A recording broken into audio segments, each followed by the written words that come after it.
All right, so today we're ditching those tourist traps. Yeah.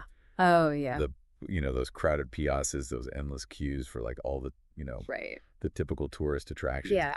And we're talking Italy, Hmm. but a different kind of Italy. Okay. We're talking about the Italy where you come back with stories of like Right. this tiny little family-run trattoria you found, Yes. not just a selfie with the Leaning Tower of Pisa. Exactly. Exactly. So we've got a website here, and it seems to be all about like unlocking those hidden gems and like getting to what they call the heart of Italian culture. Yes. And what's so fascinating to me is they call it immersive travel. Okay. So it's really about like going beyond just the superficial level of like, I went there, I saw this, Right. I took a picture. Like you really experienced it. Yes, you experience it, you understand the why, Okay. the Italian way. And so they highlight things like local wineries, tucked away villages. They even have a thing for the best vegan gelato. Okay. Now, vegan gelato, I know, right? that is dedication.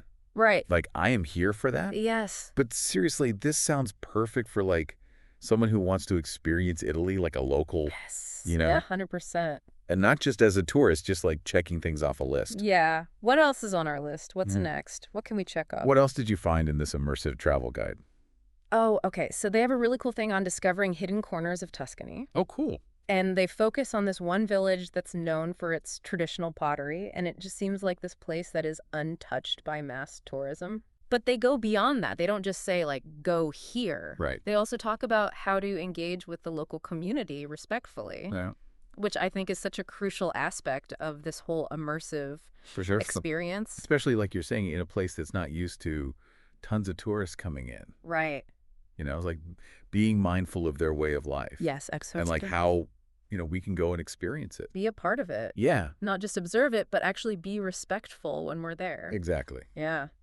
And speaking of being respectful and mindful, they also talk a lot about sustainable travel tips. Okay. So encouraging visitors to look for those family-run agriturismos that prioritize local sourcing, Nice. eco-friendly practices. Yes, love It's that. all very conscientious. Supporting local businesses, minimizing our environmental impact. Like Exactly. win-win. Win-win. So it seems like this website is all about like those conscious travel choices. It is, and to that end, they have this article about how a former Italian prime minister's grandson returned a priceless ancient vase to Greece. Wait, what? I know. Hold on. I need to hear more about this. Yes. Like that's a whole story. It is. Okay, so tell me more. It's very interesting because it kind of speaks to this question of cultural heritage. Right. The legacy of colonialism, this complicated relationship between Italy and Greece. Right, and it's like you wouldn't expect that just by like going on a trip to Italy, that those are the kind of things that you would be thinking about. Right. But it's interesting how, one thing leads to another and you start to learn more about the history Yeah.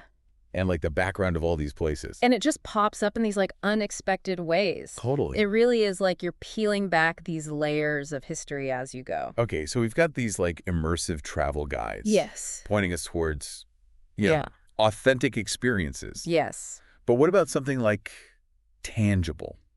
Okay. We've got some articles here about this like resurgence of traditional crafts in Italy. Oh, absolutely. And I'd love to hear a little bit more about this. Yeah, so there's this really interesting movement right now celebrating handcrafted goods in Italy.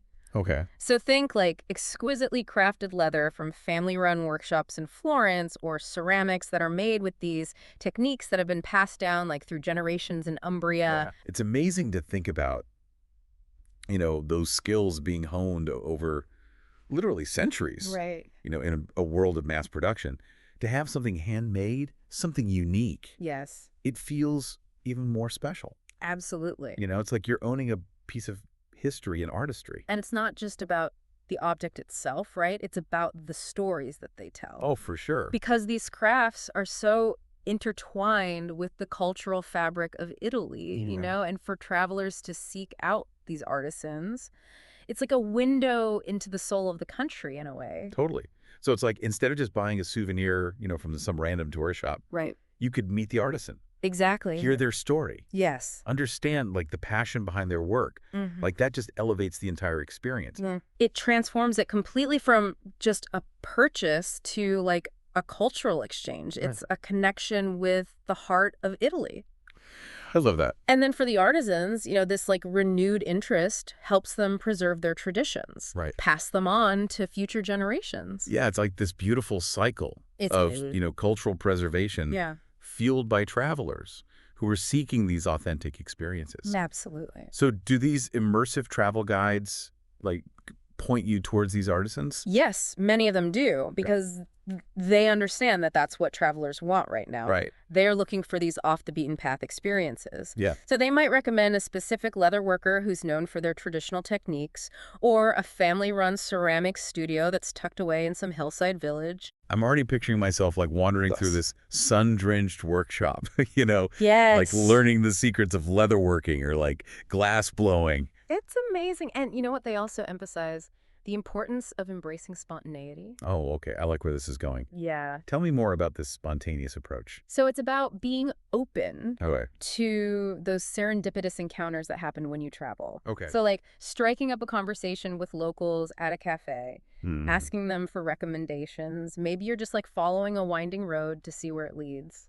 There's something so freeing about that. I agree. It's like relinquishing the need to plan every little detail Yes. and just like embracing the unknown. Totally. And that's often. Because honestly, it can be kind of exhausting to plan every single thing. Yeah, it's true. And it's often in those unscripted moments that we stumble upon the most like memorable experiences. 100%. It's venturing beyond the guidebooks and discovering those like hidden gems that really speak to your interests. Yes, I love that. You know? This deep dive is like honestly making me rethink my whole approach to travel. I love that.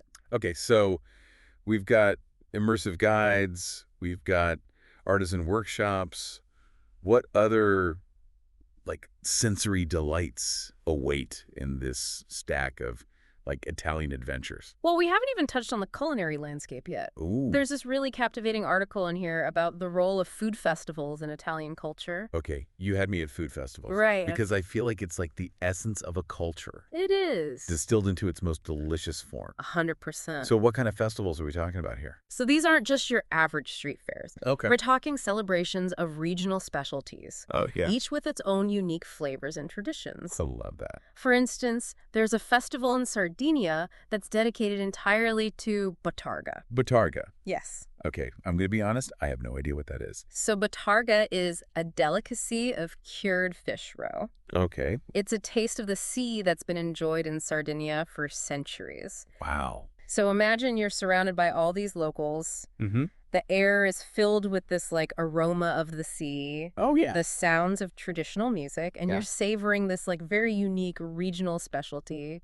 See, that's an experience you would never find Never. on like your average tourist itinerary. Right. Like that sounds like a true like adventure Yes. for your taste buds.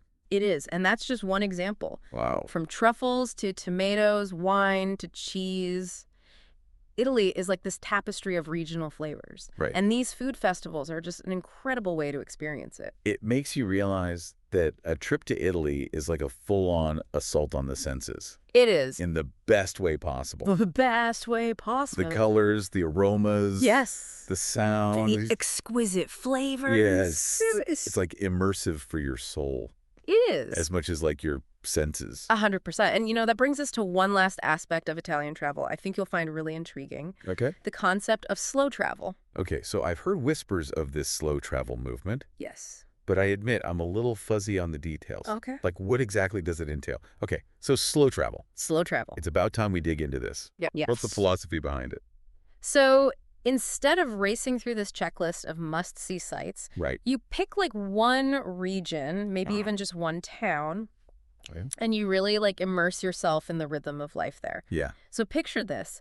You wake up in a centuries-old farmhouse. Mm-hmm. You're sipping your morning espresso at a piazza cafe. Okay. And you're spending your days like exploring nearby vineyards Okay. or just wandering through cobblestone streets. There's like a real simplicity to that. Yes, it's quality over quantity. Right. You're savoring each experience rather than trying to cram in as much as possible. Yeah, you know what? I've definitely fallen into that trap Oh, yeah. of like trying to see everything, and It's exhausting. it can be really exhausting. It's a different mindset. Yeah. Slow travel is about embracing the journey, Yeah. not just the destination. I like that. It's about connecting with like the soul of a place Ooh, I like that. by really like engaging with its people, Right. the customs, Hmm. even like the silences. This is making me rethink like my meticulously planned itineraries that I love so much. Right.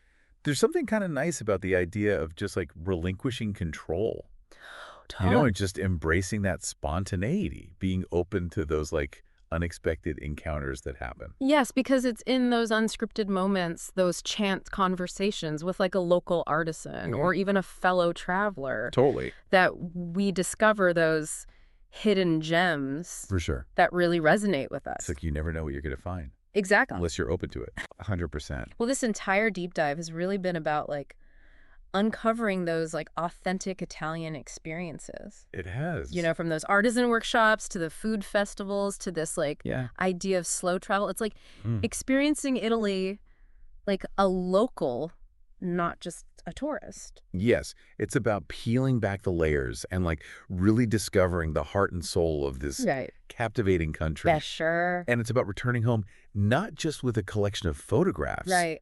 but with a new appreciation for a different pace of life, a different way of seeing the world. It's like bringing a little piece of that Italian magic back with you. Yes. This has been incredible, but you know what? I'm kind of feeling inspired to like ditch the itinerary of this podcast. Okay. Embrace a little spontaneity. Where are we going? Let's just say I'm feeling inspired to explore a little closer to home.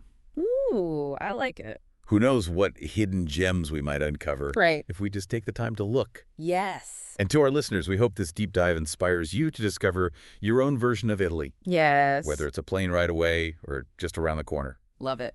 Until next time, ciao for now.